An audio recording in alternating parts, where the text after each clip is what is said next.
প্রচন্ড শীতের রাত, উনি সফরে বেরিয়েছেন হাদিস কালেকশনের। উনি মাগরিবের নামাজ এশারের নামাজ পড়ে একটা মসজিদে শুয়ে পড়লেন আর শুয়ে শুয়ে হাদিস পড়তেছেন। আর মনে মনে ভাবলেন রাতটা মসজিদে কাটায় দেব। কিন্তু দারোয়ান এসে বলে মসজিদে থাকতে পারবেন না, ওঠেন। উনি যে আহমদ ইবনে হাম্বলের চিনে নাই, কাঁথা গুছিয়ে হাদিসের কিতাব নিয়ে কাঁধের মধ্যে ব্যাগ নিয়ে মসজিদ থেকে বের হয়ে গেলেন। কি আর করবেন, প্রচন্ড শীত আর কাঁপতেছেন বুড়ো মানুষ। প্রতিমধ্যে দেখলেন বাজার একজন খাব্বাস, শাবুন খাব্বাস, যুবক রুটি বিক্রেতা। সে রুটি বিক্রি করে, সে যে সালাম দিল আসসালাম।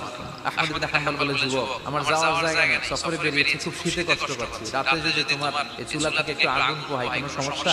যুবক বলে, না সমস্যা না, আহলান ওয়া সাহলান, আলহামদুলিল্লাহ, আপনি আগুন পোহাইলে আমার সমস্যা কি? আল্লাহ শুকরিয়া করে উনি বসলেন আর আগুন পোহাচ্ছেন। আর খেয়াল করলেন যুবক রুটি বানায় আর পরে আস্তাগফিরুল্লাহ, রুটির দলা বানায় পরে আস্তাগফিরুল্লাহ, খামির বানায় আর পরে আস্তাগফিরুল্লাহ, খালি এইটাই করতেছে। ইমাম আহমদ ইবনে হাম্বল তো অবাক, কি রে এটা আবার কেমন যুবক, খালি আস্তাগফিরুল্লাহ। উনি প্রশ্ন করলেন, যুবক ঘটনা কি?